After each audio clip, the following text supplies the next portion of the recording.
Oke, bismillahirrahmanirrahim. Assalamualaikum warahmatullahi wabarakatuh.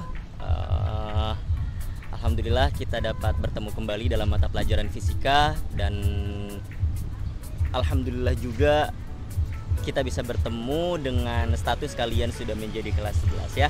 Oke, pertemuan kali ini Ustadz hanya akan memaparkan materi apa saja yang akan kita bahas di pertemuan selanjutnya, kayak gitu.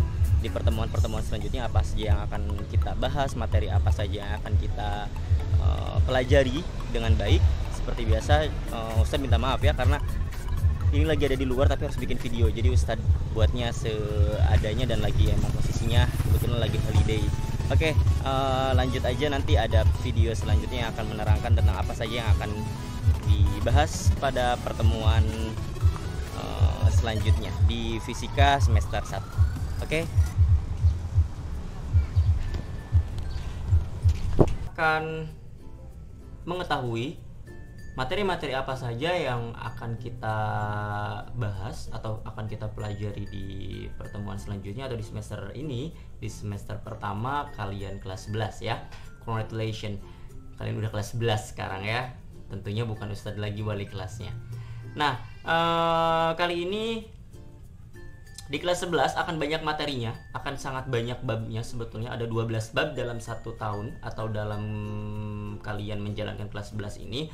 Nah, akan Ustadz bagi dua, untuk semester 1 6 materi dan untuk semester 2 6 materi, dan sesuai KD itu tentunya. Nah, untuk materi yang pertama atau bab yang pertama, kalian akan belajar tentang yang namanya dinamika rotasi dan keseimbangan benda. Jadi kalau misalkan di kelas 10 kalian belajar tentang dinamika Newton, atau Ustadz juga biasanya sering sebut itu dengan nama dinamika translasi, atau ilmu yang mempelajari tentang gerak dengan memperhatikan penyebabnya, di mana geraknya itu adalah gerak yang menghasilkan gerak lurus. Jadi benda-benda yang kayak balok meluncur dari atas ke bawah dalam bidang miring, di atas bidang miring, itu kan luncurannya bentuknya translasi ya, atau lurus geraknya. Nah, kalau sekarang dinamika rotasi berarti ilmu yang mempelajari tentang gerak dengan memperhatikan penyebabnya itu, tapi yang membuat si benda itu bergerak melingkar. Nah, tentunya gaya-gaya akan sangat diperhatikan di sini, karena kan di dinamika translasi atau dinamika Newton itu kan kayak ada gaya gerak arahnya kemana, gaya berat arahnya kemana, ke bawah. Oke, berarti ada W ke bawah kayak gitu. Jadi tentunya itu akan sangat penting untuk kalian bisa ulang kembali ya. Jadi nanti apa aja yang akan dipelajari dinamika rotasi dan keseimbangan benda. Jadi nanti di sini juga akan kalian temukan keseimbangan benda. Jadi kenapa sih Ustadz ada batu-batu yang disusun itu bisa tidak jatuh kayak gitu. Nah, itu dipelajarinya dalam bab keseimbangan benda kayak gitu. Jadi dari fisika juga sebetulnya. Pernah nggak dilihat kayak batu disusun di kali, itu batu-batu yang di pinggir kali itu disusun sama Instagram biasanya, adanya di Instagram gitu maksudnya. Nah, nanti kalian akan mengetahui tentang perbedaan gerak translasi dan gerak rotasi. Kemudian nanti di sini di bab ini kalian akan mempelajari tentang yang namanya torsi. Coba kalian cari torsi itu apa, atau nama lainnya adalah momen gaya. Kemudian kalian akan mempelajari tentang momen inersia pada keseimbangannya. Jadi dinamika rotasi itu ada kaitannya sama momen gaya. Kalau misalkan keseimbangannya itu ada kaitannya sama momen inersia. Nah, momen inersia ini berbeda-beda tentunya, jadi tergantung dari bendanya, karena kan benda itu ada banyak bentuknya ya. Nah, keseimbangannya atau rumus keseimbangannya itu beda-beda tentunya. Kemudian bab selanjutnya kalian akan belajar tentang elastisitas dan hukum Hooke, elastisitas bahan. Jadi nanti kalau misalkan di SMP kalian mempelajari tentang listrik, kalau nggak salah ya, ada rangkaian resistor atau rangkaian hambatan yang disusun secara seri dan paralel. Tapi nanti di sini di elastisitas kalian akan mempelajari susunan juga, tapi bukan resistor yang disusun, tapi pegas. Jadi nanti pegas ada yang disusun secara seri, ada juga pegas yang disusun secara paralel, dan tentunya itu beda ya rumusnya. Kemudian ada hukum Hooke. Hukum Hooke itu gaya pemulih, sebetulnya udah pernah kita pelajari di materi GHS, gerak harmonik sederhana, yang F sama dengan min Kx. Nanti di sini juga akan dipelajari lagi, oke? Nah, kemudian masuk bab 3 dan bab keempat itu fluida. Fluida itu merupakan zat yang bentuknya itu bisa cair, bisa gas.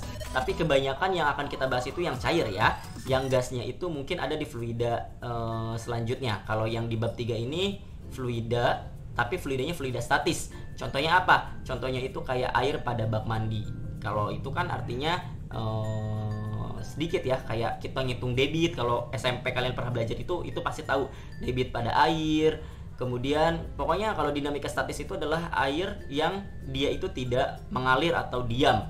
Nah kemudian masuk ke bab keempatnya itu adalah fluida dinamis. Kalau fluida dinamis berarti dia itu berubah-ubah ya. Fluida dinamis itu berubah-ubah. Contohnya apa? Contohnya ada air pada bak mandi ataupun ada air pada sebuah turen, di mana turen ataupun bak mandi itu bocor. Artinya kan ada alirannya ya. Ada aliran airnya, atau air pada sungai atau yang lainnya yang notabene-nya airnya itu bergerak. Nanti kita bisa menghitung. Jadi kita bisa hitung kecepatan airnya, kemudian kita bisa hitung juga waktu air bisa habis pada bak mandi tersebut, itu bisa kita hitung di situ ya. Itu kesehariannya. Kemudian ada juga lanjut kita belajar tentang suhu dan kalor. Oke, nanti kita akan belajar tentang suhu dan kalor. Kalau di SMP pernah dengar juga kan yang namanya azas Black, bener gak? Nah itu nanti kita pelajari, jadi ilmunya lebih luas lagi. Sebetulnya ini materi-materi SMP, tapi akan kita bedah lebih luas lagi, lebih spesifik lagi ya. Nah kemudian yang terakhir adalah teori kinetik gas. Kalau ini mungkin adalah materi yang cukup baru untuk SMA ya, karena SMP sepertinya belum ditemukan, baru sifat-sifat gasnya aja. Kayak sifat zat padat, zat cair, sama gas itu yang pernah nggak denger waktu SMP. Ya jangan pura-pura lupa, apalagi benar-benar lupa. Oke, coba diingat-ingat lagi pokoknya. Nah oke. Mudah-mudahan untuk selanjutnya kita bisa tatap muka ya. Jadi Ustadz gak begitu sibuk lagi harus bikin-bikin video kayak gini. Kalian juga nanti bosan kan gak muka Ustadz yang ganteng ini. Jadi nanti mudah-mudahan kita bisa bertemu di pertemuan bulan Agustus. Tapi untuk saat ini Ustadz harap kalian bisa mempelajari bab yang akan kita bahas setelah dari pertemuan ini ya. Jadi Ustadz harap benar-benar kalian mandiri banget ya, karena Ustadz gak bisa pantau kalian dari jauh ini. Jadi silakan untuk yang dinamika rotasi dan keseimbangan benda, coba dicari-cari di internet materinya apa aja atau apa aja yang akan dibahas. Oke, untuk pertemuan kali ini Ustadz cukupkan pengenalan bab dulu. Nanti untuk pertemuan selanjutnya mari kita bedah materinya masing-masing ya. Jadi Ustadz harap kalian bisa lebih excited lagi untuk belajar di kelas 11 ini. Oke, Ustadz cukupkan sekian ya.